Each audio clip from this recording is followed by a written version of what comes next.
Welcome, my name is Lama Jigme Gyatso, and this is the Buddha Joy Meditation School. Tonight we're joined by two nursing professionals, the lovely Miss Gail and the lovely Miss Beth.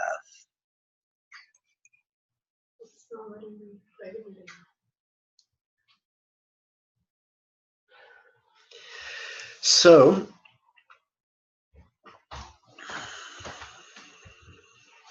what I'm going to do is quickly take care of some nuts and bolts for a moment.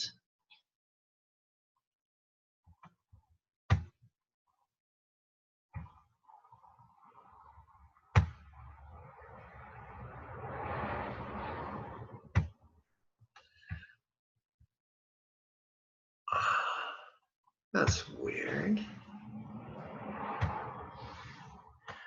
Well, let's continue.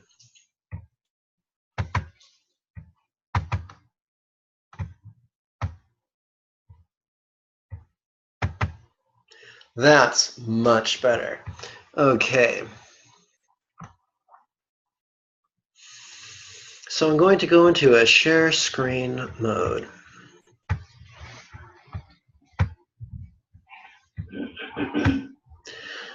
Welcome to my desktop. Lovely, is it not? Okay, so this is the fourth webinar in the Tuesday series. So let's start with a bit of the old memory, a bit of the old pop quiz. Let's see here. We're going to start with a Sanskrit word. Bodhicitta. Okay, volunteer. Who wants to take a stab at what bodhicitta means? Let's make it simple. Who wants to take a stab at the word bodhi? And don't all volunteer at once. Don't rush the computer. Very close. Bodhi means enlightenment. Chitta means mind. You put it together, what do you get? The mindset, oopsie, of enlightenment. And like many things in Mahayana Buddhism, there's both a conventional aspect and an ultimate aspect.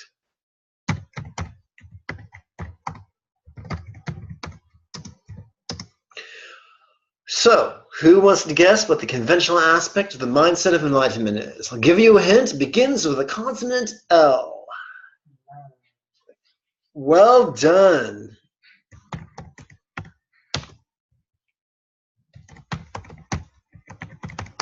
Okay, who wants to take a stab at what ultimate mindset of enlightenment is?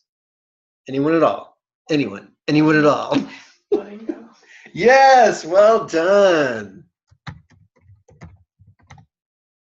Letting go. Excellent.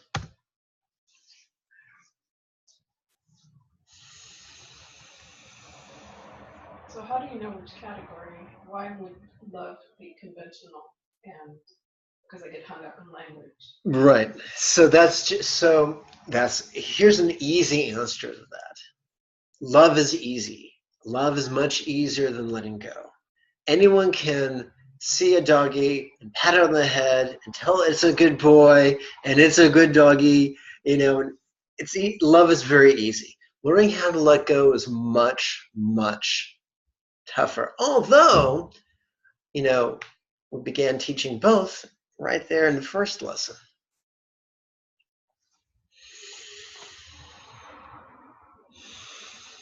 So I want to take a moment to speak about something very serious. In this system, I offer you a range of techniques. And these techniques can either be shackles, or they can be the keys that open the door to ultimate reality.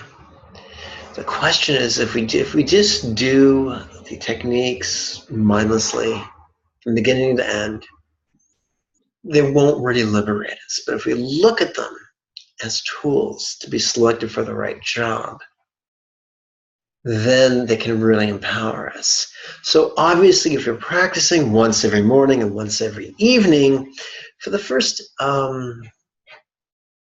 8 weeks, give yourself permission just to go through the whole thing, but with the intention that I'm not going to spend the rest of my life just going through this whole thing. When I'm meditating, I'll pick and choose which technique to use in a particular moment. For instance, I'm going to go back to the share screen again, back to the notes.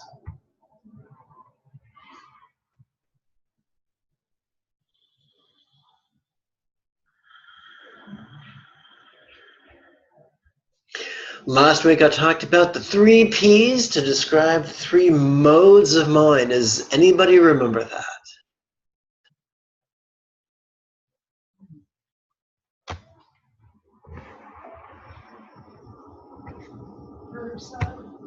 Yes. Yes, it is.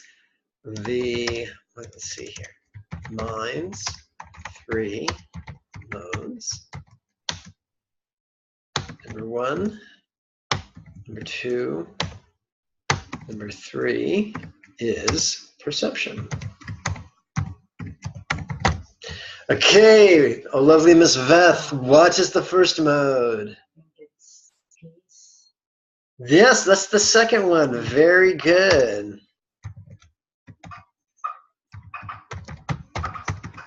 And the first one is playfulness. Some people call it the monkey mind.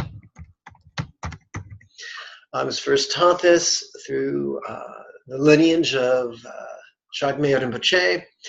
And when the mind is jumping around like a big old kid, like a kid on too much Kool-Aid, they call that playfulness. Now, you let a kid run around, you give a kid Kool-Aid, you let it run around, and after a while, what does a kid do?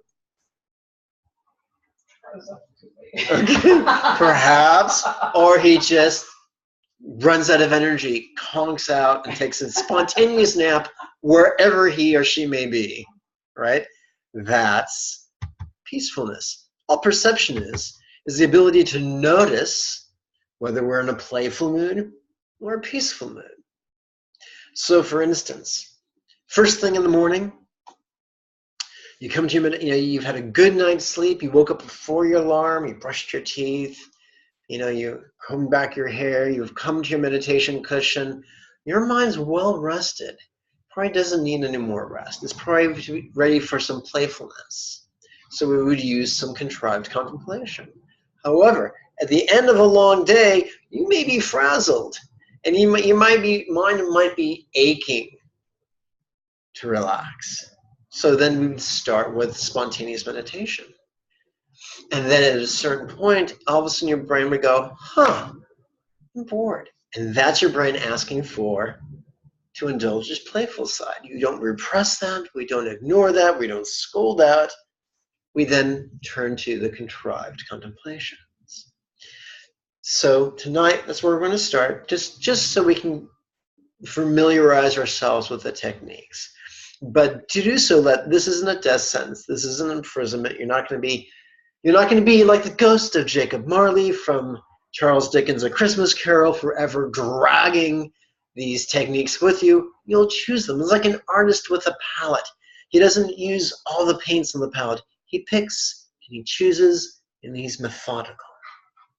It's kind of like when I was a kid, I'd be given, crayons, and you wouldn't use all 64 crayons on one page. You pick and you choose, unless you've lost all control. So having said that, let's go straight to tonight's practice. Welcome to the 4th lesson of the Red Tata's cycle of teachings. We're going to begin with the concise, lam-rim, gradual stages of the path to enlightenment in just 6 couplets. We'll be reciting it with the triplet chant.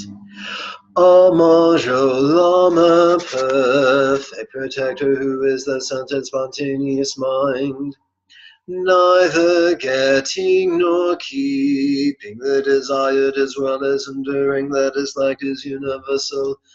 be it causes, conditions, components, or conceptions, independences, but an illusion, ever changing one and all. There is nothing permanent to grasp. It is extremely important to make the most of these freedoms and opportunities. Remembering this may my mind ever notice, relax, and flow. Our next chant is the essentialization of all four categories of vows. The vows of renunciation, foundation, devotion, and love. We're going to use the bookend chant where it's all the same note with the exception of the emphasized first syllable and second to last syllable, which is brought to your attention through the cunning use of accents. Non-violently I practice mindfulness inside as well as love, and apply teachers' advice for that all beings may benefit. Easy peasy lemon squeezy. Before we begin, are there any questions about the text? Listen, behold the sound of a lonely cricket in an empty field. And now we turn our attention to our first set of contrived meditations. Tonight we're going to do 4 sets of contrived mantra meditation and 4 sets of spontaneous mantra meditation. And of course, I misspoke. It wasn't contrived mantra meditation. It's contrived mantra contemplation. We'll go back and forth, and I'll keep you aware of what's going on. Just wanted to give you a heads up. So let's begin. We begin, of course, with the question, which finger position will we use? We read up here in ridiculously small font, first cycle of 12 finger electives. There's 2 cycles we'll explore tonight. I guess that's going to be a total of 24 finger electives. No, it's just 12 repeated twice. So let me check. I'm going to take a moment to confer with my notes. Come on, phone. Don't drag your ass.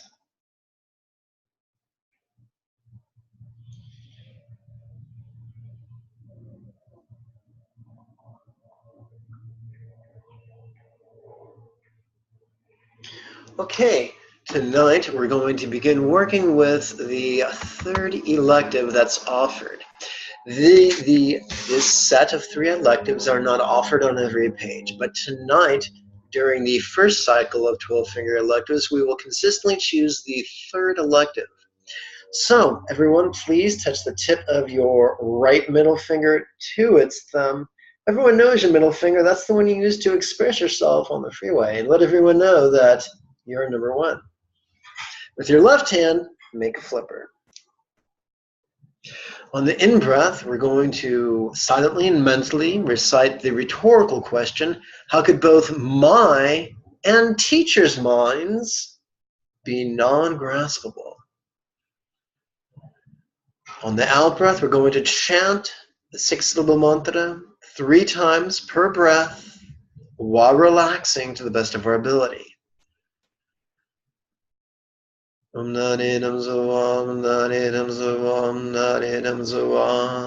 Entire success as a contemplative hinges on your ability to consistently relax with each out-breath. No pressure. For the next 3 breaths, during the in-breath, we'll silently and mentally recite notice mind. And on the out-breath, we'll relax as we intone the mantra. Om Nanidam Zoam, Nanidam Zoam, Nanidam Zoam. Om Nanidam Zoam, Nanidam Zoam, Nanidam Zoam. Om Nanidam Zoam, Nanidam Zoam, Nanidam Zoam. What, oh what, you may ask, is this Tom thing doing lurking below the mantra? It is a symbol that whose meaning we will flesh out later on in the text, because our brains have evolved to think symbolically. This text is full of symbols, And I introduce the symbols as soon as possible so that you'll be familiar with them by the time the definitions trickle down the pike.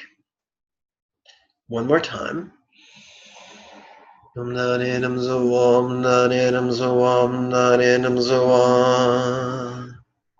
Let's continue. For the next 3 breaths, we're going to work with love.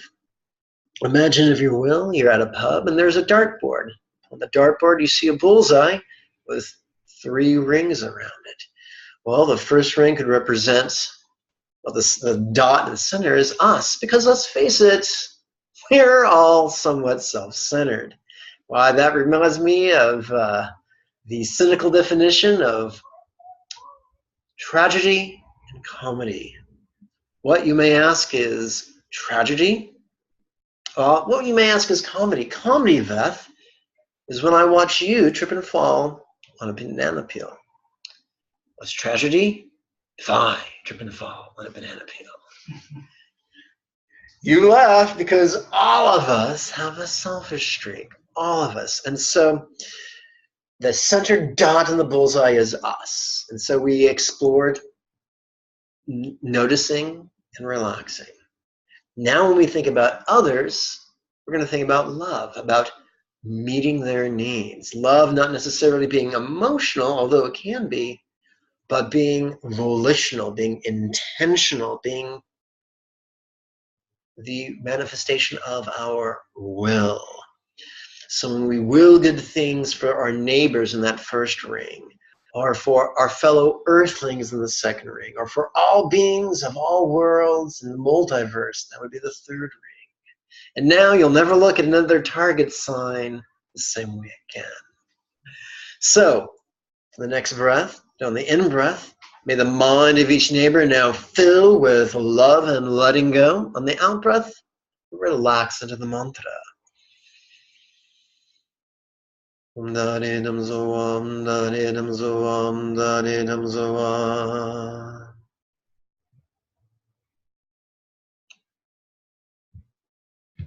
Same thing now for each earthling.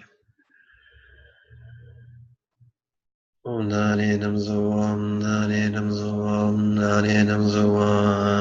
now each being of each world. I'm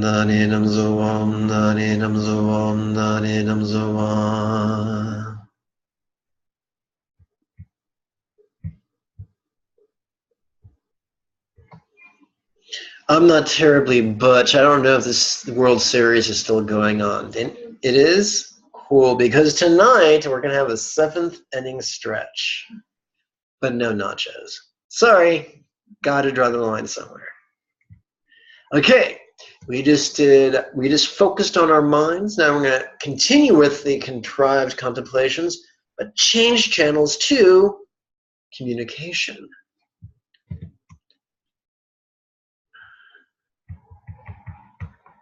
How could my communication and all mantras be non-graspable? And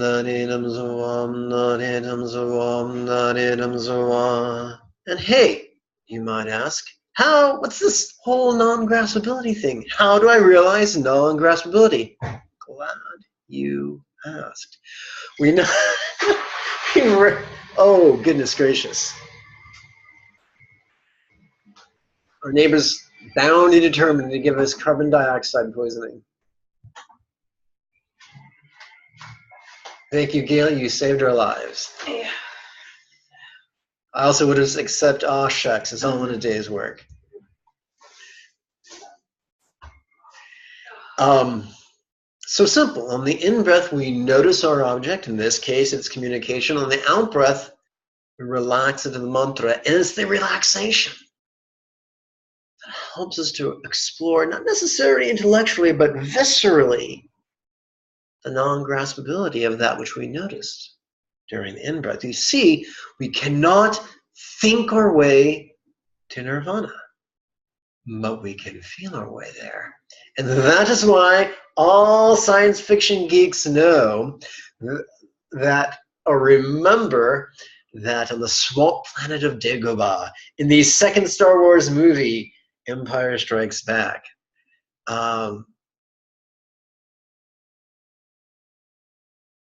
what Yoda kept telling Luke was to feel, to feel. Likewise, that's how we progress. The ultimate nature is revealed through relaxation. So let's do this now for 3 breaths. If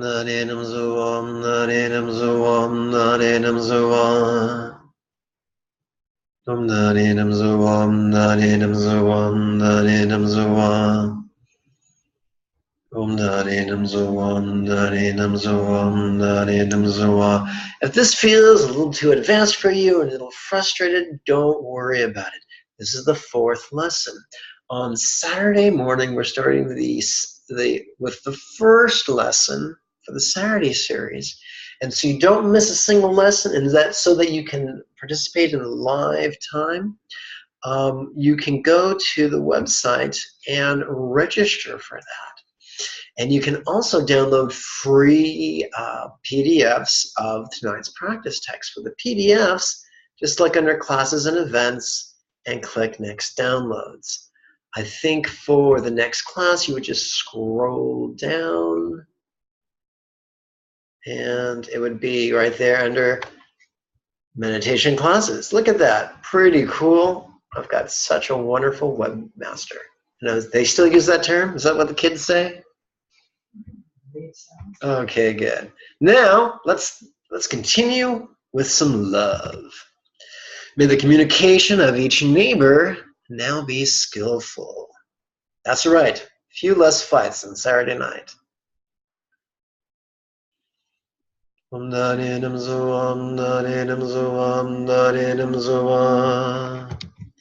Each earthling and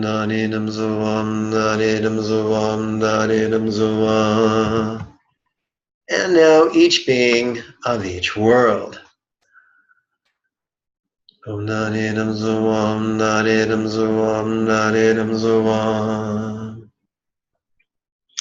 now 2/5 of the way through our contrived contemplation. We turn now to our bodies. All of our perceptions can be organized into the 4 headings, or our experiences can be organized into the 4 headings of mind, communication, body, and circumstance. We now turn our attention to the 3rd one, our body. How could my body and all Buddhas be non-graspable, whether the Buddhas are real or imagined, in a flesh, blood, and bone, light, or merely an intellectual construct?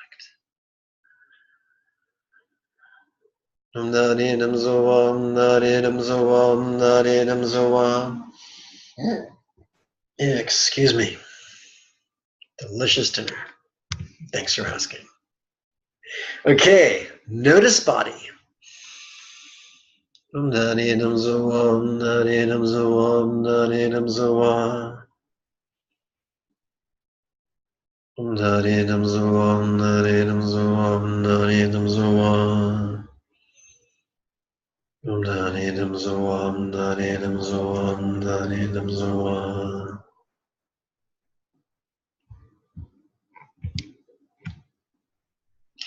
Back to love. May the body of each neighbor now be healthy, because very few people lament an excess of comfort.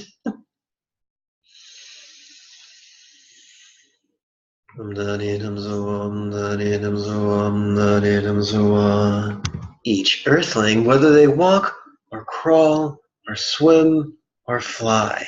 And by the way, if we're going to wish all living beings health, that probably includes fish and cows and pigs and ducks. And I'm not a physician, but I'm fairly confident that slaughter is not healthy for the person receiving it.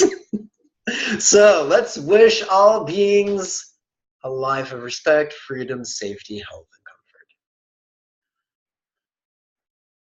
Om Narinam Zoam, Narinam Zoam, Narinam Zoam. May the body of each being of each world now be healthy. Om Narinam Zoam, Narinam Zoam, Narinam Zoam. We now turn our attention to circumstance. How can my circumstance and all pure lands be non-graspable? So you'll notice here a photograph most likely taken from East Asia. And it just represents a very beautiful setting, maybe a retreat center somewhere. If you come across an image that you find particularly beautiful, send it to me. I'd love to email it to me. It might find its way into a future text. How can my circumstance and all pure lands be non-graspable? What's a pure land? Pure land is just a fancy way of saying an ideal circumstance, real or imagined, an ideal circumstance. Where dogs don't bark, cats don't have hairballs, bosses don't get cranky. Narinam Zoam, Narinam Zoam, Narinam Zoam. The next 3 breaths, notice circumstance. Narinam Zoam, Narinam Zoam, Narinam Zoam. Oopsie, that was 1 breath. Narinam Zoam, Narinam Zoam, Narinam Zoam. Om Narinam Zoam, Narinam Zoam, Narinam Zoam. All right, let's turn our attention to love. May the circumstance of each neighbor now be ideal. Om Narinam Zoam, Narinam Zoam, Narinam Zoam. Earthlings. Om Narinam Zoam, Narinam Zoam, Narinam Zoam. Each being. Om Narinam Zoam, Narinam Zoam, Narinam Zoam. For the next 7 exercises, we're going to use, we're going to symbolically explore the folly or the futility of clinging. What could I cling to if each world now melted into my world?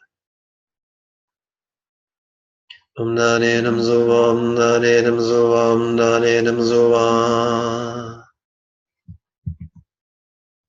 What could I cling to if my world now melted into my place? Om Narinam Zoam, Narinam Zoam, Narinam Zoam. What could I cling to if my place now melted into my body? Om Narinam Zoam, Narinam Zoam, Narinam Zoam. Who is this red woman? This is an image representing Red Tara. Red Tara is considered to be a female Buddha who doesn't just think about compassion, she applies compassion to her behavior. She's considered to be a manifestation or an embodiment of enlightened activity. And that's why in this tradition, we do not get hung up on faith. We view Buddhas, real or imagined, merely as archetypes of empowered symbolism. And if they turn out to be real, bonus. Let's continue. What could I cling to if my body now melted into my communication?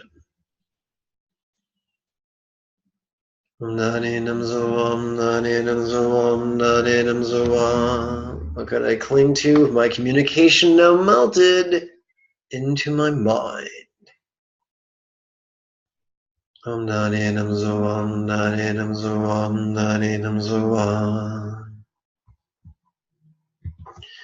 What could I cling to if my mind am melted into a non-graspable empty void? As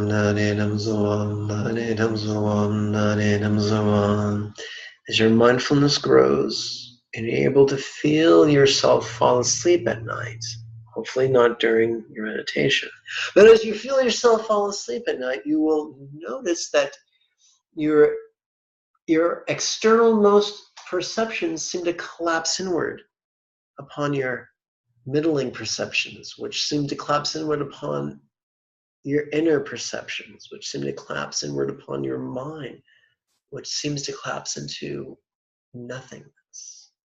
And that is what some people describe as falling into the swoon of deep sleep, which is completely different than arousing into the technicolor adventure of the dreamscape. Let's continue. What could I cling to if I now experienced infinite openness? All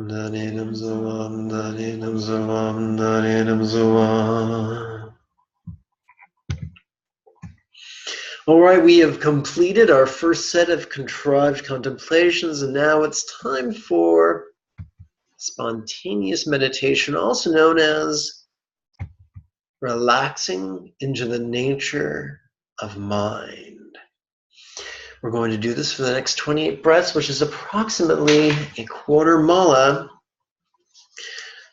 And as I told you before, every time we come across a choice for finger positions, tonight we'll choose the third one. So please touch your left index finger to your thumb. With your right hand, make a flipper.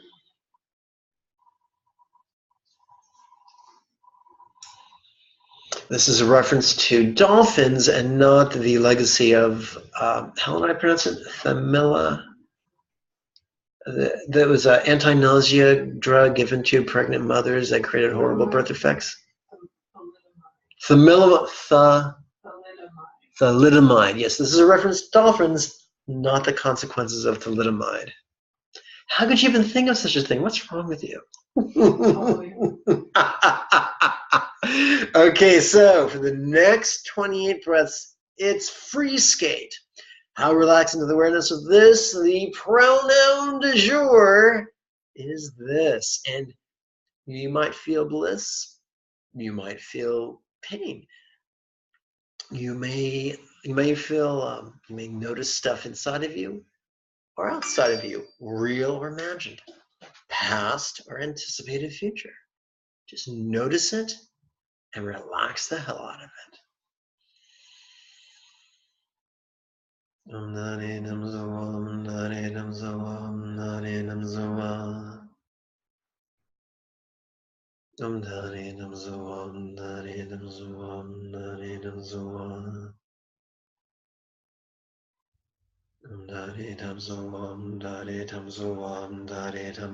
Quick explanation.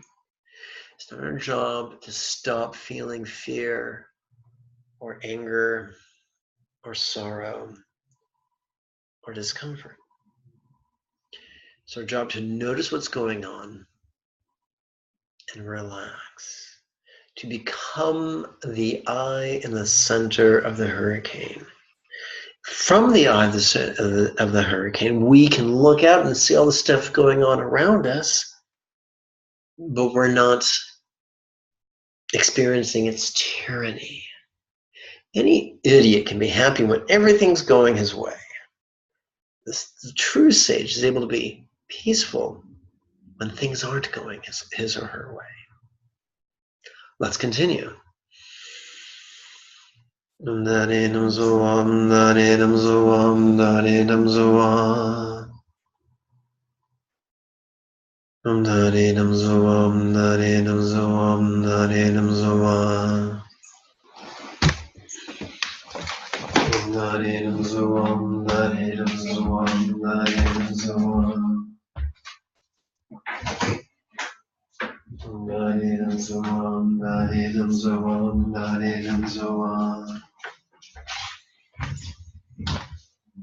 Om Dani Dam Zuam Dani Dam Zuam Dani Dam Zuam.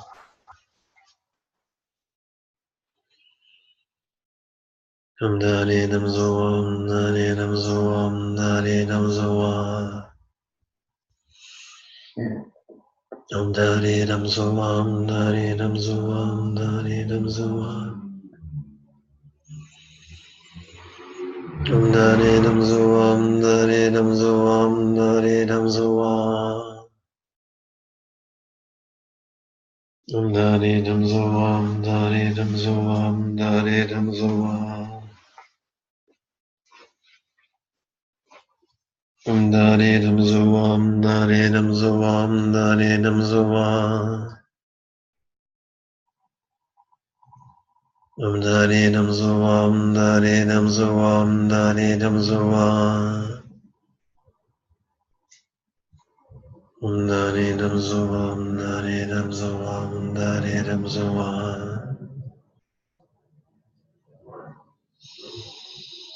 Om Dani Dam Zuam Dani Dam Zuam Dani Dam Zuam. Om Dani Dam Zuam Dani Dam Zuam Dani Dam Zuam.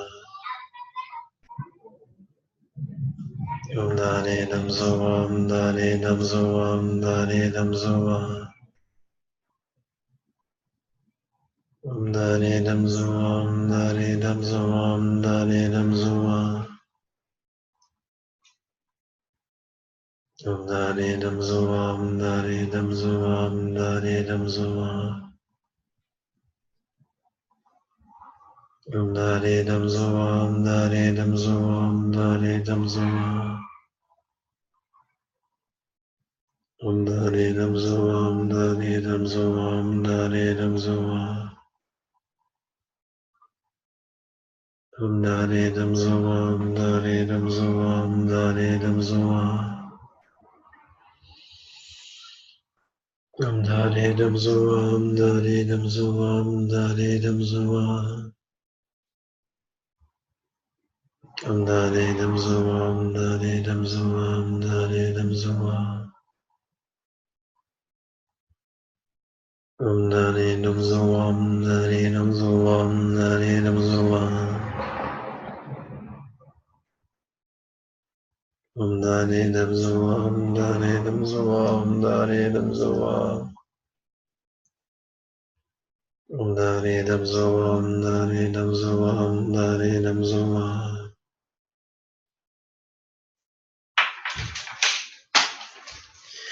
Now it's time for a bit of time for more contrived contemplations.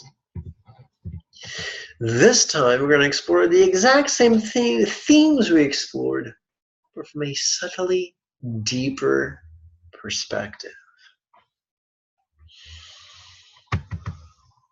Let's touch each ring finger to its thumb. Of course, now I hear that song, Got to Put a Ring on It. If you liked it, should have put a ring on it.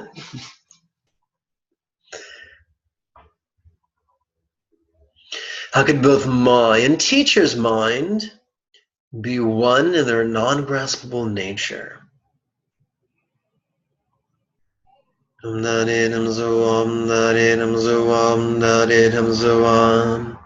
How are they one? They share the same nature. What's that nature?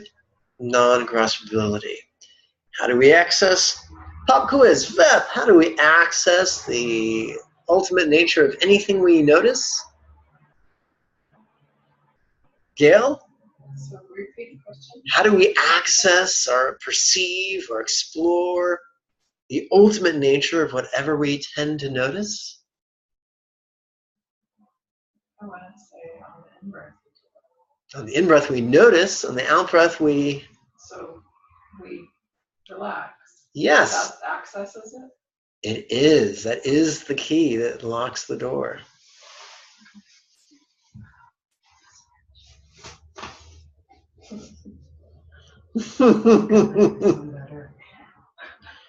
Shh, not so loud you hurt its feelings.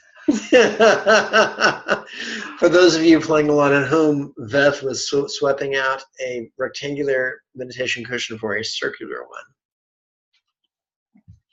Okay, let's move on. How is mind aware yet as non-graspable as a vast, empty void? Beware of one of the many traps in Buddhism is terminology. It can sound mystic and occult. Ooh, voidness, emptiness, spaciousness, openness. What do these words mean? They're just a simile. They're just there to help us understand that something cannot be grasped. It's easy to grasp an object. Behold my water bottle. Look, I'm grasping it. Look, it's amazing. But not so easy to grasp open space. It's just there as a figure. How is mind aware yet is non-graspable as a vast empty void? Om Dare Nam Zoa, Om Dare Nam Zoa, Om Dare Nam Zoa. Om Dare Nam Zoa, Om Dare Nam Zoa, Om Dare Nam Zoa. Om Dare Nam Zoa, Om Dare Nam Zoa, Om Dare Nam Zoa. So what I like to do when I don't want to, I'm human, I can lose count. So what I do is on the first out breath, I gaze at the word mind. On the second out breath, I gaze at the word void. During the third out breath, I gaze at the mysterious syllable Tom. Of course, I say mysterious sarcastically. It's not really mysterious.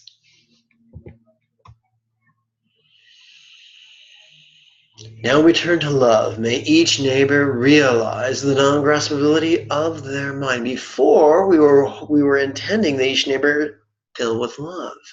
Now we intend that each neighbor realize the non-graspability of their mind. Before, we were giving them was mundane blessings. Now we're giving them supra-mundane blessings. Oh yeah, it's an upgrade. Because all this letting go stuff, if it's good, we want to share it with others. Maybe not in a knock on someone's door sort of a way, but at least intentionally. You don't want to hoard the good stuff like a greedy kid after a good haul on Halloween.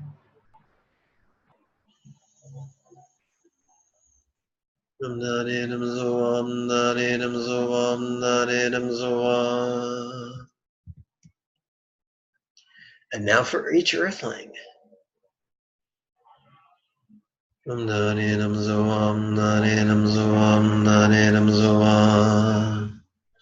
now each being of each world.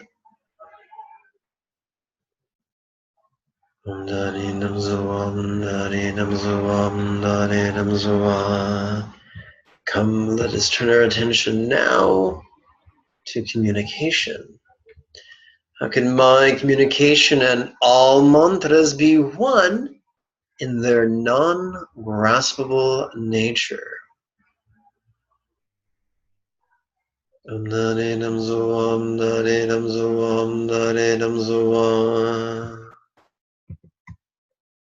How is communication heard yet is non-graspable as a vast empty void?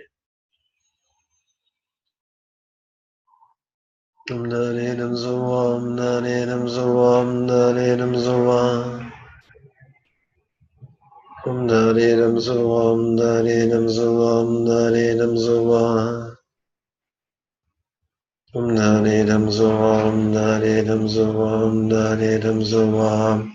Now, yes, I'm using the word heard, but heard can be considered to be figurative, for not all communication is verbal. Some is nonverbal, some is written, some is merely behavioral.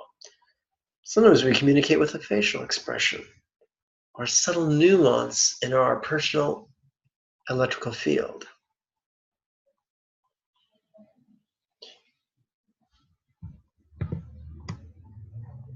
Turn our attention lovingly now, turn our attention to our neighbors. May each neighbor realize the non-graspability of their communication. Narinam Zoam, Narinam Zoam, Narinam Zoam. Each earthling.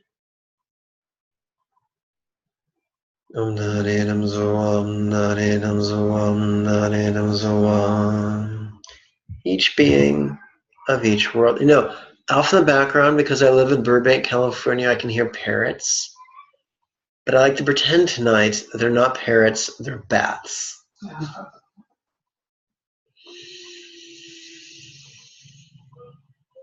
Narinam Zoam, Narinam Zoam, Narinam Zoam. We switch now from love back to the wisdom practice of letting go.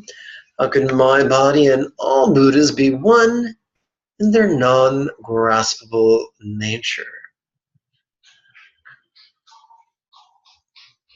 Narinam Zoam, Narinam Zoam, Narinam Zoam. Ah, I hear the clapping of the giant baseball fan bird.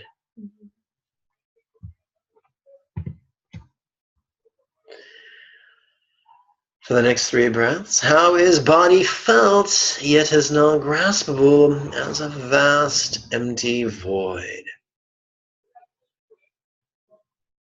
Narinam Zoam, Narinam Zoam, Narinam Zoam. Narinam Zoam, Narinam Zoam, Narinam Zoam. Narinam Zoam, Narinam Zoam, Narinam Zoam. Back to the love practice. May each neighbor realize the non-graspability of their body. Narinam Zoam, Narinam Zoam, Narinam Zoam. One night I had horrible food poisoning. And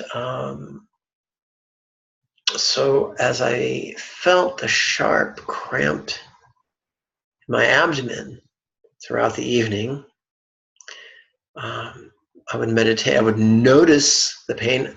No great feat there. I could not notice it if I tried. I would notice it and I would relax. The relaxing did not stop the pain, but it made it endurable.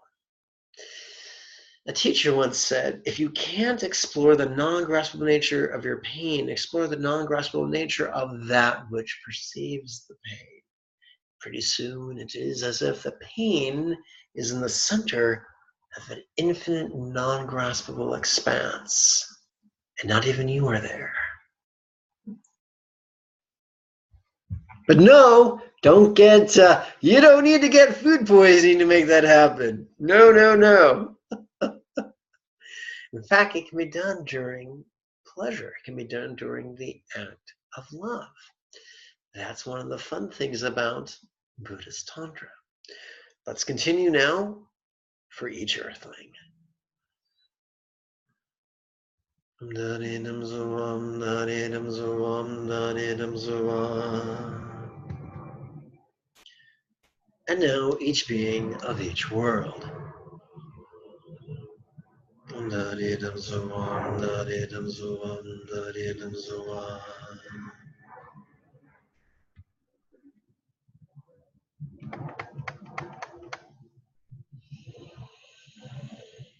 Back to the insight training. How could this circumstance and all Pure Lands be one in their non-graspable nature? Narinam Zoam, Narinam Zoam, Narinam Zoam. How is circumstance seen? It is non-graspable as a vast, empty void. Narinam Zoam, Narinam Zoam, Narinam Zoam. Narinam Zoam, Narinam Zoam, Narinam Zoam. Narinam Zoam, Narinam Zoam, Narinam Zoam. Back to the old love. May each neighbor realize the non-graspability of their circumstance. One time, many years ago, I had the misfortune of horribly displeasing my partner, and she was just screaming at me till she was red in the face, and I had a wonderful opportunity to explore the non-graspability of my circumstance, which didn't help her temper. Stop smiling! You're bad! No, that's many years ago. Many years ago.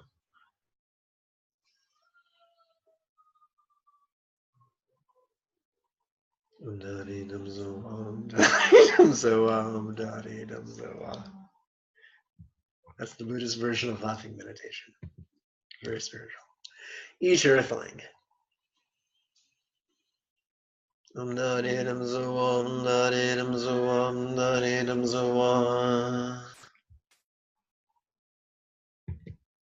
Each being of each world.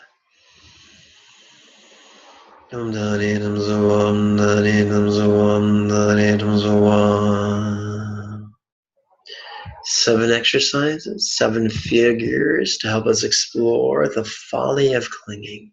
We begin with my world.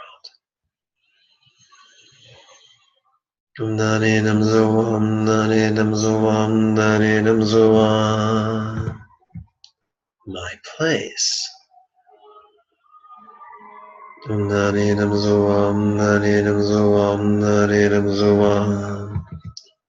My body.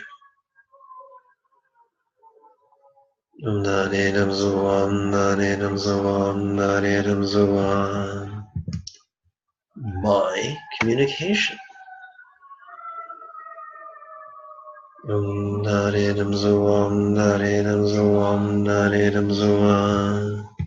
Oh, what an exciting night to be a fireman, fireperson, firefighter.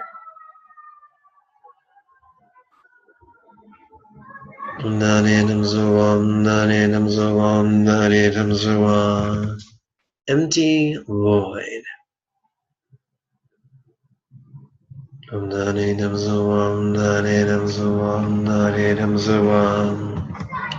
Openness.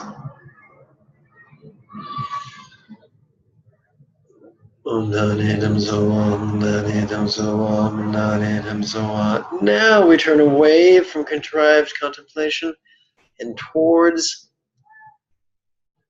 spontaneous meditation.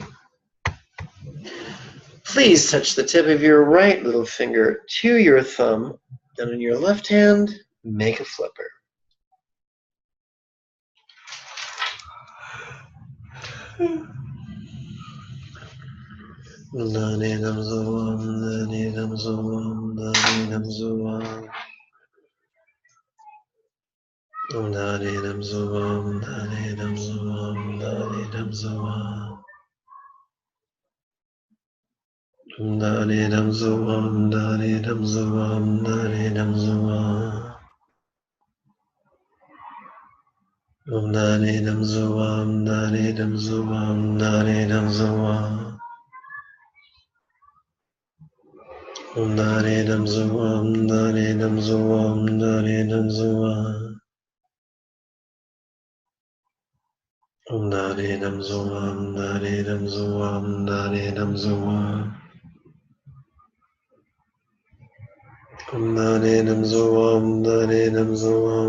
Om Dari Dum So Om Dari Dum So Om Dari Dum So Om. We're laughing at one of our neighbors. Her anger is, the intensity of her anger is directly proportional to the amount of beer she consumes. Although, if she's, it would be funnier if she got high when she was watching the World Series. She might break out in song.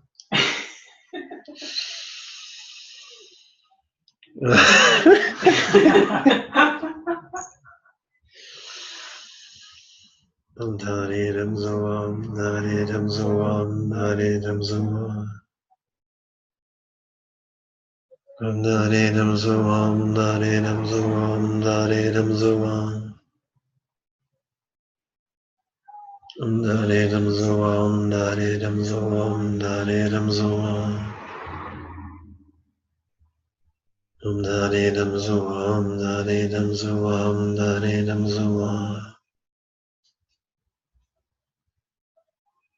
Om Dari Dum So Om Dari Dum So Om Dari Dum So Om.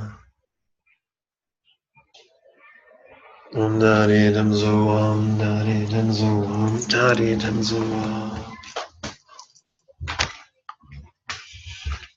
Om Dari Dum So Om Dari Dum So Om Dari Dum So Om. Om Dari Dum So Om Dari Dum So Om Dari Dum So Om.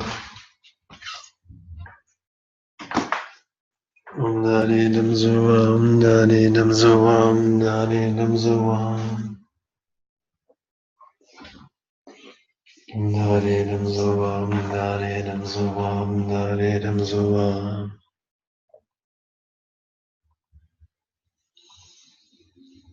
Om Dari Dum So Om Dari Dum So Om Dari Dum So Om. Om Dari Dum So Om Dari Dum So Om Dari Dum So Om. Om Dari Dum So Om Dari Dum So Om Dari Dum So Om. Om Dari Dum So Om Dari Dum So Om Dari Dum So Om.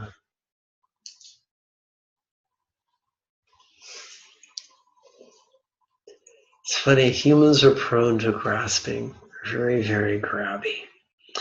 You can often shut up a little kid by giving him a box of animal crackers. Oh, the contentment of a little kid. Industry recognizes this. For a few weeks ago, when Gail and I went on a train trip, they gave us boxes of noshes to keep us silent and happy.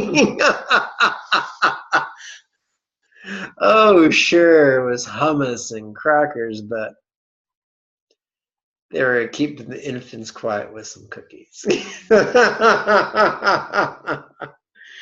So, as I mentioned before, there are going to be 2 cycles. This is the second cycle, which means this is the halfway mark. Actually, more because there was a lecture in the beginning, so this is actually more like the 2/3 mark. Having said that, I invite everyone to get up and do a 7th inning stretch real quick. I'm going to do a bizarre variation of sun salutations, but do whatever you like. If your legs give you problems, maybe some chair poses or some upward-facing planks. Chair poses after that, no thank you.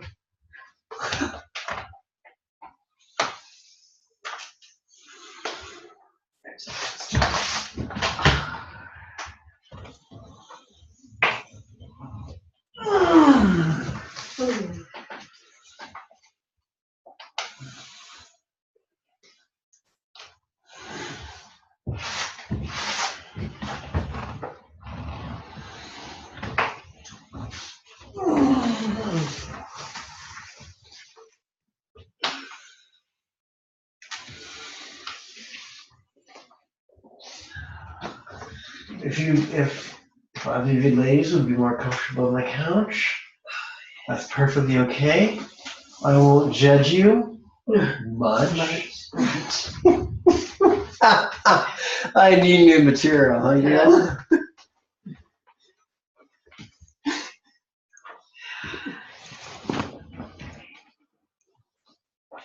What I found is when sitting on a couch, it's easier to use a small mala than a big mala. I find big malas work best on the floor because the floor can hold the weight of the mala. That's just been my experience. Although, sometimes what I've done when I've only had a large mala, when I was in a chair or standing or walking, I would take the dangly bit of the mala and drape it over my forearm, which made it easier to advance the beads. Yes, oh, the wonder that is me. Okay. Truly it can be said, my students look down upon me, for I am on the floor and they are on the sofa. Wait for it, wait for it. Okay. Okay, we go quick check of the notes. Let's see.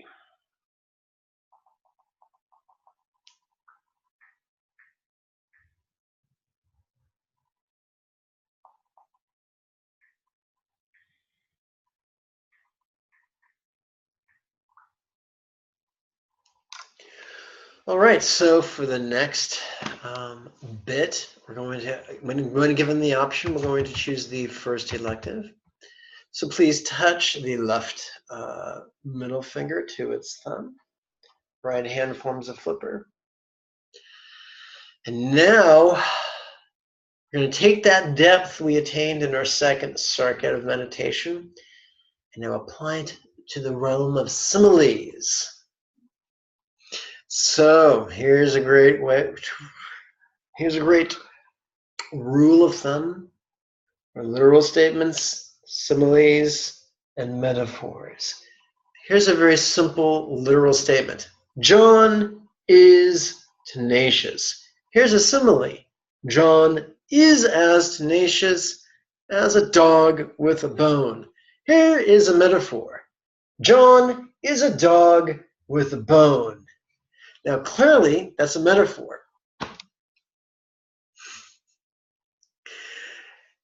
Unless you find your husband John dragging his tushy across the carpet, it's just a metaphor. Your husband may have worms. Okay.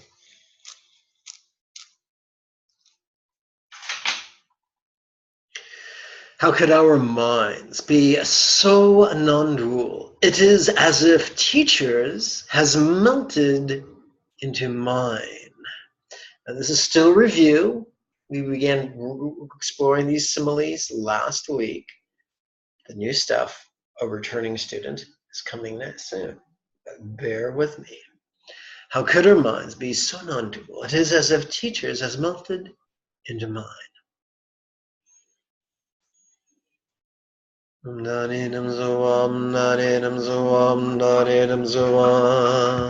the next three breaths, how is mine? Like red Tata's tom of light, aware yet void. Here we go. In Buddhist mythology, the mind of the Buddha Red Tata is symbolized by the syllable tom at her heart. And like anything of light, it is very vivid yet non-graspable. Like a rainbow, you can see it, but you can't grasp it. For the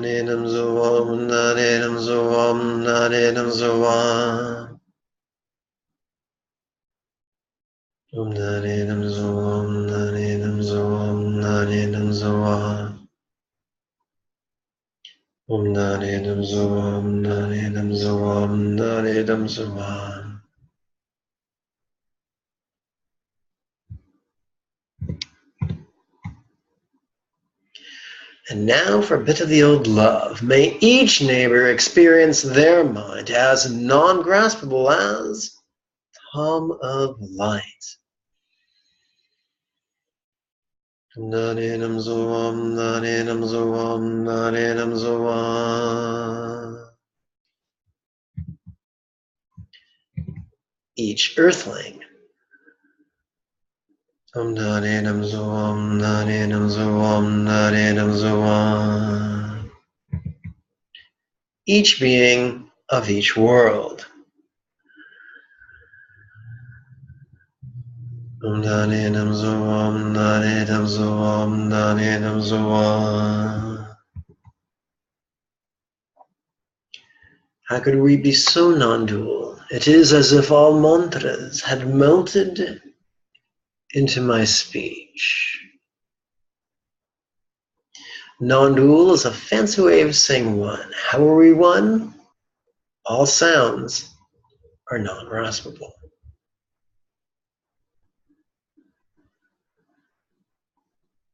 Naninam Zoam, Naninam Zoam, Naninam Zoam. For the next 3 breaths, how is speech like Radhara's mantra of light, heard yet void? And of course, you've noticed by now that for approximately 1/5 of the exercises, the mantra Tadi Tam Soha is arranged in a clockwise circle, like the even numbers on the face of a clock. And this goes back to the symbology of the myth. Tara sits in a paradise of light, in a non-graspable paradise of light, with a non-graspable body of light, center of her chest, halfway between both breasts, halfway between the front and the back of the chest, is the syllable Tam, encircled by the loop or the rosary of the mantra.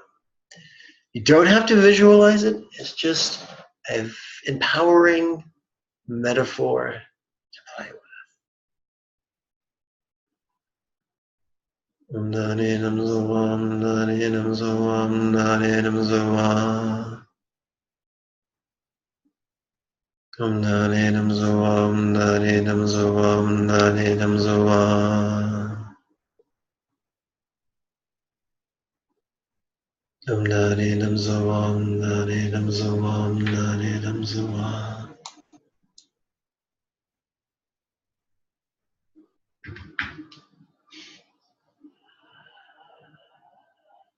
Om Naninam Zoam, Naninam Zoam, Naninam Zoam. Back to love.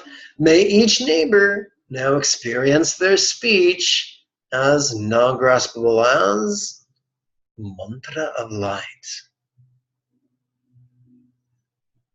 Om Naninam Zoam, Naninam Zoam, Naninam Zoam. In the Tao Te Ching, we're told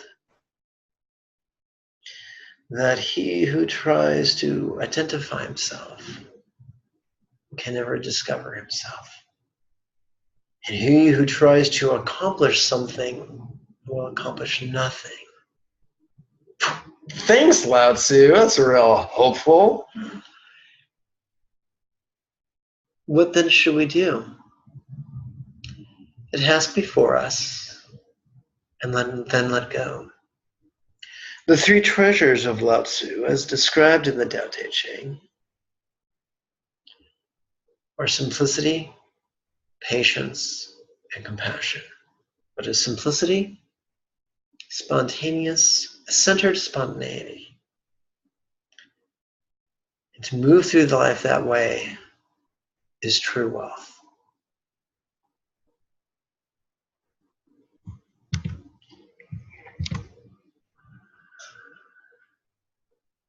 Naninam Zoam, Naninam Zoam, Naninam Zoam.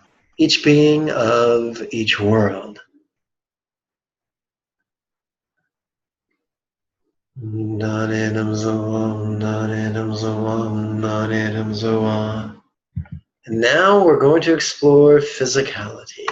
How could we be so non-dual? It is as if all Buddhas had melted into my pores.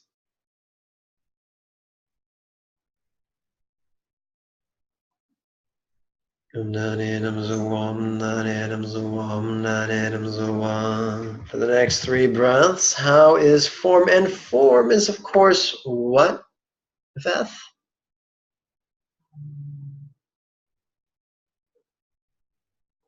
Our bodies. Well done. Well done. This thing I'm sitting in. How is form like red tata of light, felt yet void? By the way, previously we discussed how the dissolution, the 7 dissolutions we do at the end, is akin to falling asleep. It has also been taught in ancient India that the 3 phases of sleep, falling asleep, dreaming, and waking, relate very much to the notion of death, intermediate state, and rebirth. Likewise, in our visualizations, we're exploring the dissolution of death, and we're letting go, just this relaxing and non-graspability. Then we begin working with mind as Tom. And that's very much like the intermediate state. And then we work with speech as the mantra rosary. And that's very much like selecting a womb for our next birth. And then we visualize, or then we explore body as non-graspable as that of a Buddha, an environment as non-graspable as that of a paradise of non-graspable light. And that's very much like taking our next rebirth. Whether that's real or merely metaphoric, that can be very empowering. In his last meditation manual, Patrul Rinpoche said, just practice for the next life. That's the point. But he wasn't talking about poa, or transference of consciousness, or prayers for an auspicious rebirth. He was talking about the 3 bringings of letting go, bliss, and environment, also described in terms of insight and mindfulness and love. For the dissolution of death, the dissolution of the 7 figures, is very much an act of letting go. And in the midst of the void, finding the Tom, finding our mind, is very much an act of mindfulness. And then moving into the exploring the figure of empowered speech as mantra, empowered body as that of a Buddha, advantaged environment as that of Pure Land, is very much like the empowerment of compassion. Just as a firefighter doesn't run naked into the flames, he puts on his equipment. Likewise, in these metaphors, we're exploring the equipping to make ourselves more empowered, to be of greater service to others. And so, just as the Buddha of enlightened activity is not content to just sit in bliss, but meets the needs of others according to the myth, likewise, we are not content to escape from reality and bliss, but to empower ourselves to have greater service to others. Let's continue. Om Dani Nam Zo, Om Dani Nam Zo, Om Dani Nam Zo, Om Dani Nam Zo, Om Dani Nam Zo, Om Dani Nam Zo, Om Dani Nam Zo, Om Dani Nam Zo, Om Dani Nam Zo. Now for a bit of the old love. May each neighbor now experience their form as non-graspable as a red tata of light. There is a trap people have fallen into for a good number of centuries of saying, okay, I'm going to force myself to perceive all sound as mantra. I'm going to visualize myself as a Buddha. I'm going to visualize my environment as a paradise. Please don't. Don't. You'll give yourself a headache and you'll undermine your mindfulness. If you have to choose between concentration and mindfulness, please choose mindfulness. It's better to be aware of an ugly reality than a pretty dream.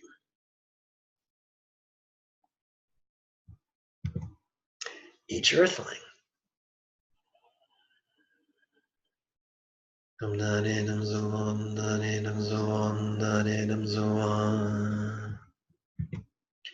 Each being.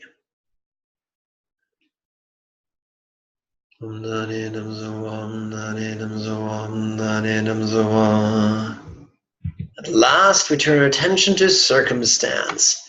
How could they be so non-dual? It is as if all pure lands had melted into this circumstance, and that's really important. Yes, sometimes you can go to a beautiful restroom and it's clean and there's a smell of, I don't know, what do you call those things when there's a bottle with sweet smelling stuff and there's these sticks, these wicks coming out? It's nice. It's a pure contrivance. In the sense, sometimes you get a classy bathroom, other times you get a porta potty. But believe it or not, the porta potty and the classy bathroom share the same non-graspable nature.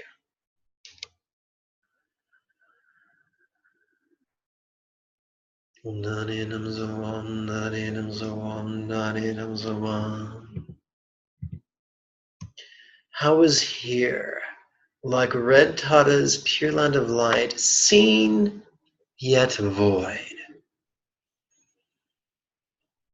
Om Narinam Zoam, Narinam Zoam, Narinam Zoam. Om Narinam Zoam, Narinam Zoam, Narinam Zoam. Om Narinam Zoam, Narinam Zoam, Narinam Zoam.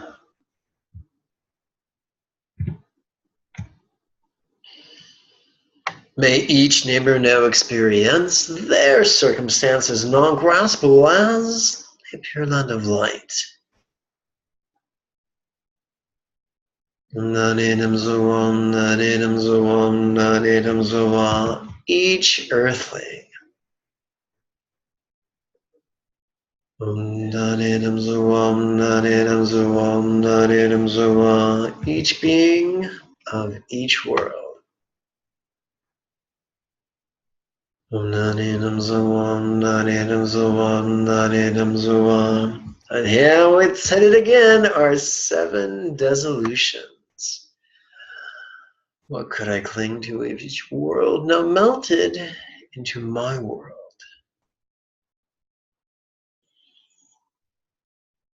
Narinam Zoam, Narinam Zoam, Narinam Zoam. Into, oh, this is a little more complex. So now we're going to start working with some heavy similes.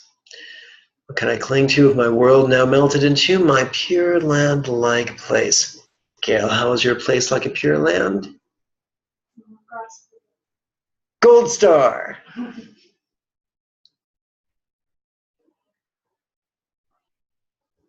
The word like lets you know it's a simile. What happens when you take away that word like? You have metaphor. What could I cling to if I pure land now melted into my red Tata-like form? Veth, how is your form like the mythical red Tata? I didn't get the question. How is your body like that of red Tata? This good-looking gal right here.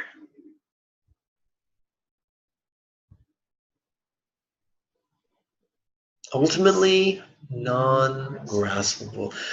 If you fall asleep during class and you wake up as I ask you a question, 50% you'll be right. If you just say, non-graspable.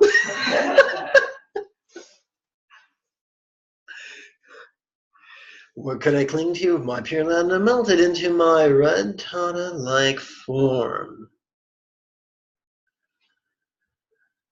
Now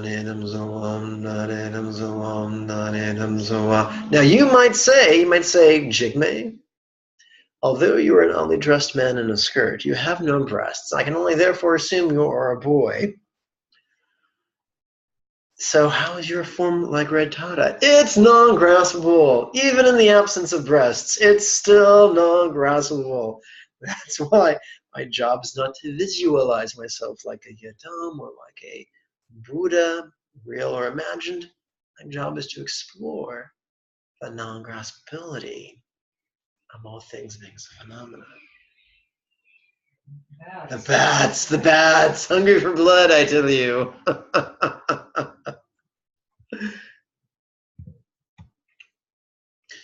What could I cling to if my red Tata form now melted into my mantra-like speech?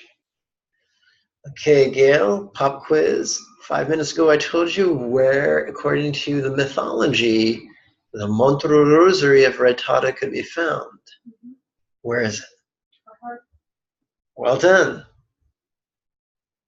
Don't look so perplexed. Oh, yeah, you hit it perfect. You hit it perfect. Stop. Don't talk your way out of the answer. You're good.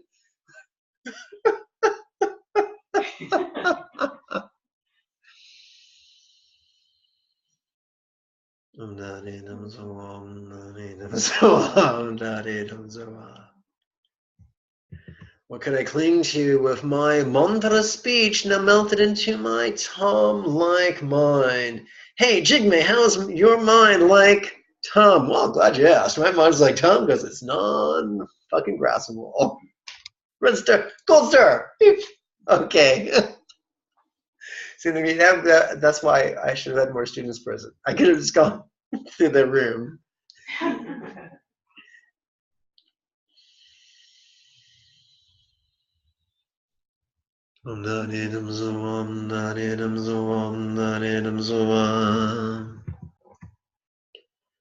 What could I cling to if my Tom mind melted into a non-graspable empty void? What does the empty void represent?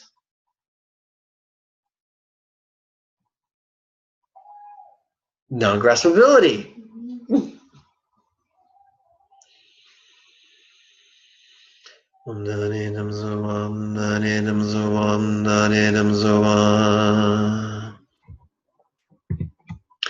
What could I cling to if I now experienced infinite openness?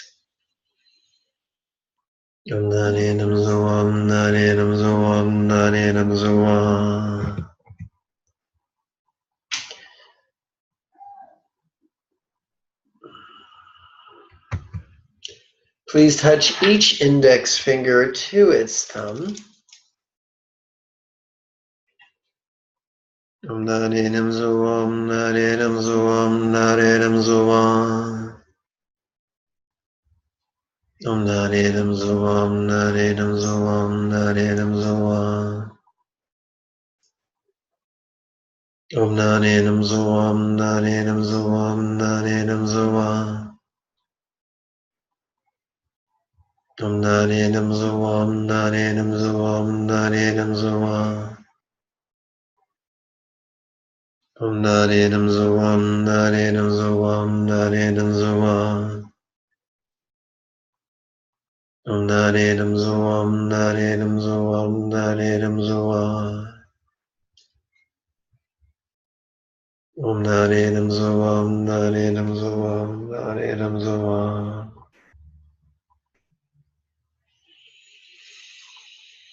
Om Narinam Zoam Narinam Zoam Narinam Zoam.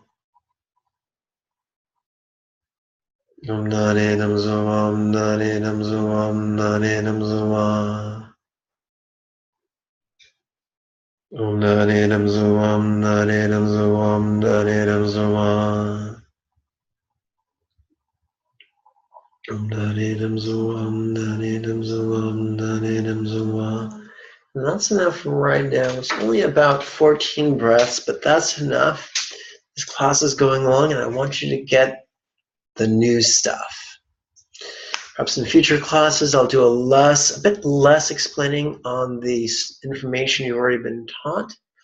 And if I cover something you don't understand or don't remember, just raise your hand, and I'll be delighted to entertain your question. Entertain a question. How bizarre turn of phrase. What is that, with party favors and funny hands? Please touch the tip of your right ring finger to its thumb. Left hand becomes a flipper. Welcome to the fourth and final circuit of mantra meditation and contemplation. We're going to be up to our elbows in metaphors, just the way you like it. How could teacher's mind be said to have melted into mine?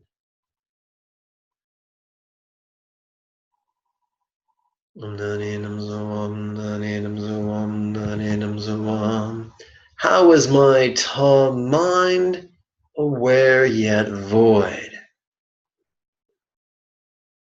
Om Narinam Zoam Narinam Zoam Narinam Zoam.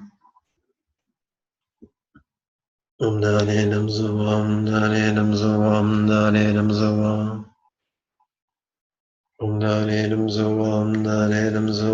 Narinam Zoam.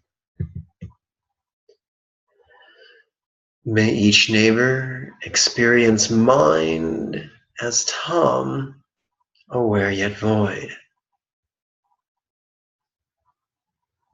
Om Narinam Zoam Narinam Zoam Narinam Zoam.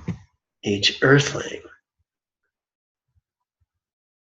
Om Narinam Zoam Narinam Zoam Narinam Zoam. Each being.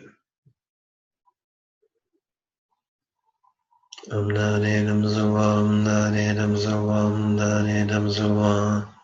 Any confusion? Let's move forward onto the realm of communication. How could all mantras be said to have melted into my speech? Om Narinam Zoam Narinam Zoam Narinam Zoam. How is my mantra speech heard yet void? Om Narinam Zoam Narinam Zoam Narinam Zoam. Om Narinam Zoam Narinam Zoam Narinam Zoam. Om Narinam Zoam Narinam Zoam Narinam Zoam.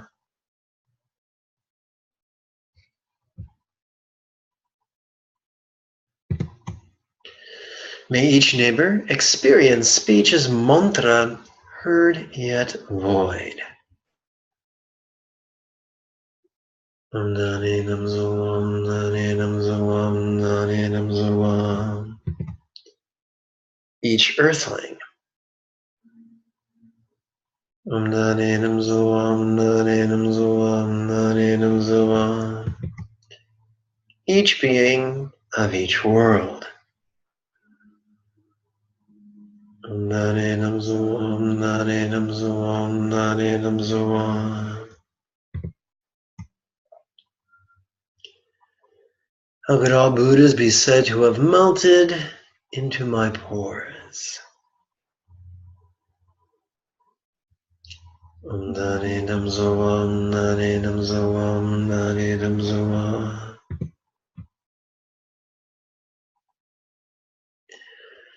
How is my red Tata form felt yet void?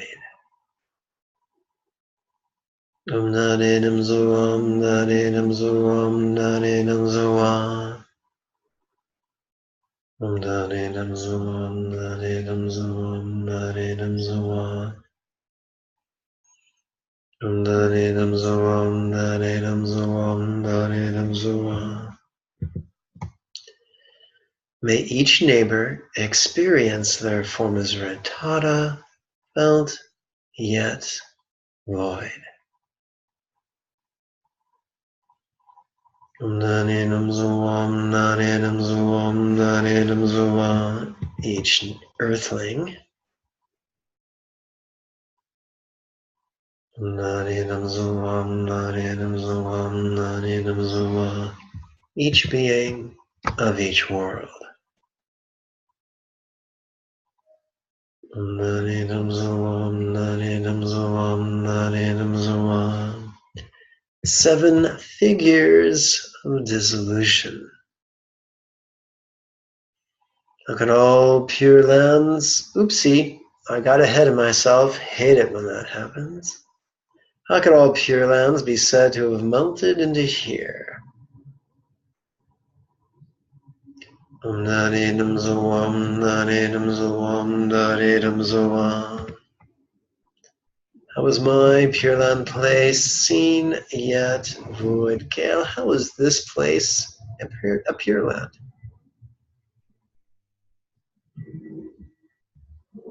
In itself. It's not graspable. My fault?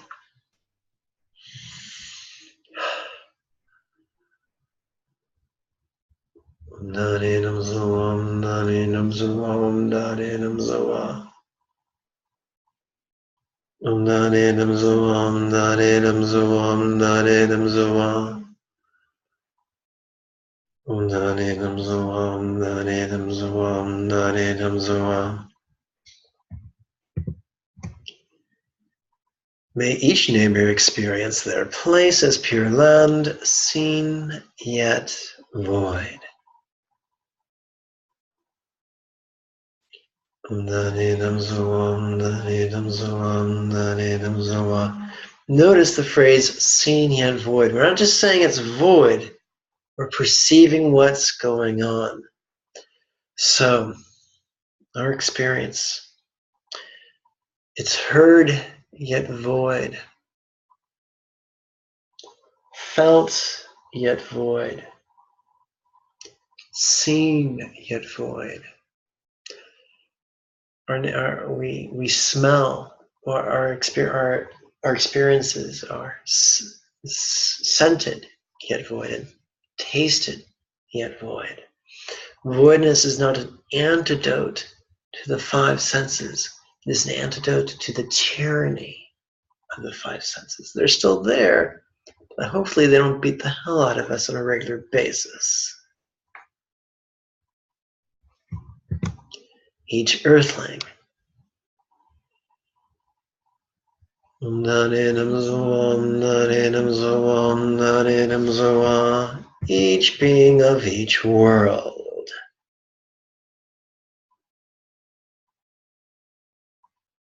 Narinam Zoam Narinam Zoam Narinam Zoam. And now the 7 figures of dissolution.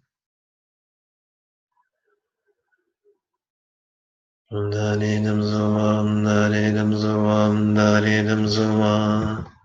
What could I cling to if my world now melted into my pure land? Narinam Zoam Narinam Zoam Narinam Zoam. What could I cling to if my pure land now melted into my red Tata form? Om Narinam Zoam Narinam Zoam Narinam Zoam. What could I cling to if my red Tata form now melted into my mantra speech? Om Nani Dam Zoam, Nani Dam Zoam, Nani Dam Zoam. What could I cling to? My mum participation I melted into my Tom mind. Om Nani Dam Zoam, Nani Dam Zoam, Nani Dam Zoam. What could I cling to if my Tom mind melted into a non-graspable, empty void? Om Nani Dam Zoam, Nani Dam Zoam, Nani Dam Zoam. Excuse me. What could I cling to if I now experienced infinite openness? Om Nani Dam Zoam, Nani Dam Zoam, Nani Dam Zoam. For our final spontaneous meditation of the evening, please touch your left little finger to its thumb. Right hand forms a flipper. Om Nani Dam Zoam, Nani Dam Zoam, Nani Dam Zoam. Om Nani Dam Zoam, Nani Dam Zoam, Nani Dam Zoam. Om Nani Dam Zoam, Nani Dam Zoam, Nani Dam Zoam. Om Nani Dam Zoam, Nani Dam Zoam, Nani Dam Zoam. Om Nani Dam Zoam, Nani Dam Zoam, Nani Dam Zoam. Om Nani Dam Zoam, Nani Dam Zoam, Nani Dam Zoam. Om Nani Dam Zoam, Nani Dam Zoam, Nani Dam Zoam. Om Nani Dam Zoam, Nani Dam Zoam, Nani Dam Zoam. Om Nani Dam Zoam, Nani Dam Zoam, Nani Dam Zoam. Om Nani Dam Zoam, Nani Dam Zoam, Nani Dam Zoam. Om Nani Dam Zoam, Nani Dam Zoam, Nani Dam Zoam. Om Nani Dam Zoam, Nani Dam Zoam, Nani Dam Zoam. Om Nani Dam Zoam, Nani Dam Zoam, Nani Dam Zoam.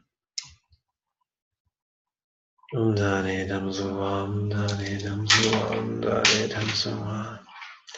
Yes, the screen reads 28 breaths. I only took you through 14 breaths. The class has gone long enough. It's been said that the attention is directly proportional to the comfort of the tushy. Let's use the bookend chant.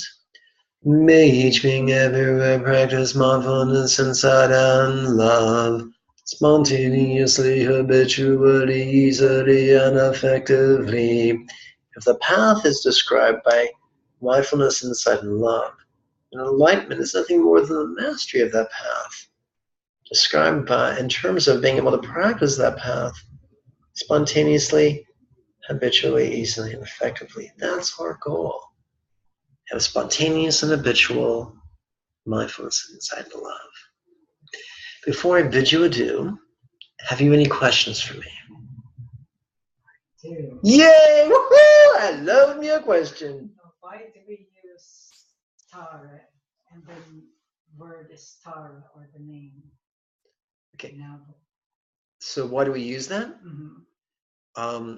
That's a small number of words for a huge question. Can you be more precise in your question? Okay, so the meditation is Tara, but it's. Oh, the mantra is Yes. Tara. Good question.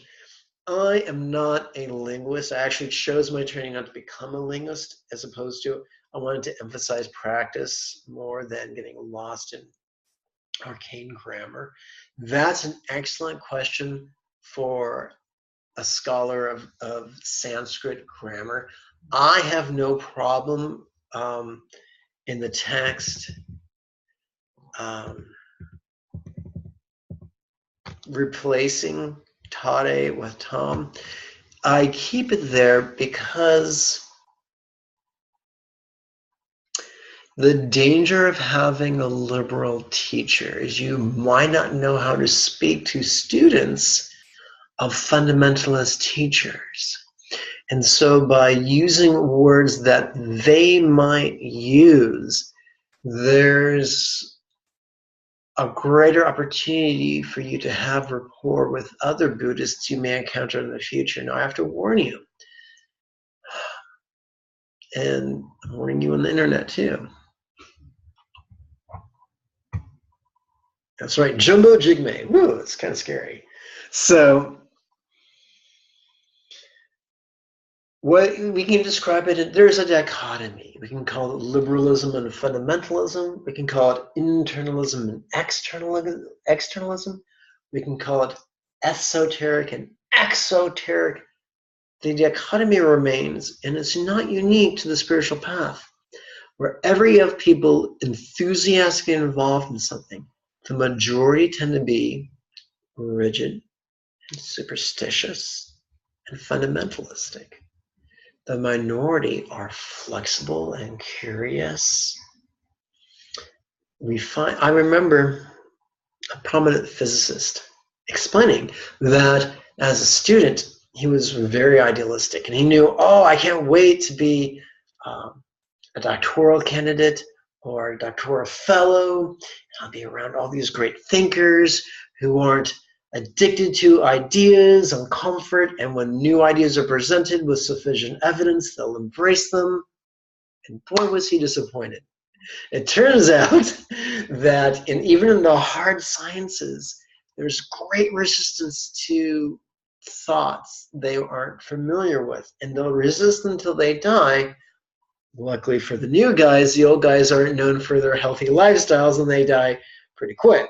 So in all fields, we see the dichotomy of liberalism and fundamentalism, and the fundamentalists are typically in the majority.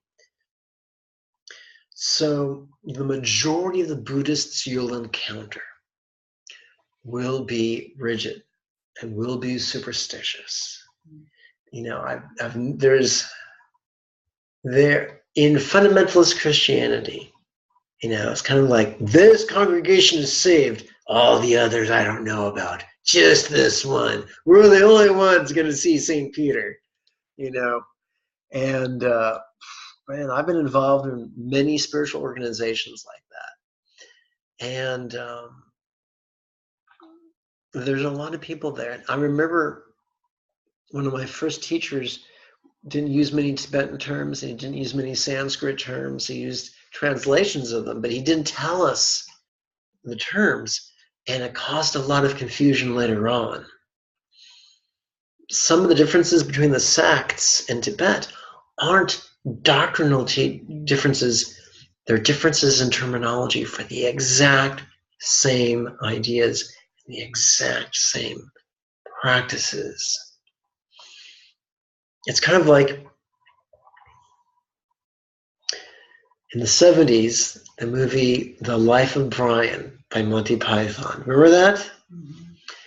Oh, the Judean People's Front, piss off the Judean People's Front. We're the People's Front of Judea.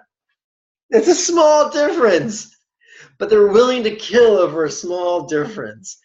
Some churches take the Lord's Supper on Sunday. Others take the Lord's Supper on Saturday. Both are convinced the other's going to go to hell. Not all of them, but a significant number of their parishioners. So there's a lot of rigidity out there, and I want to protect you from self-righteous bastards who will delight in insulting you and hurting your feelings and making you feel insecure about your spiritual path.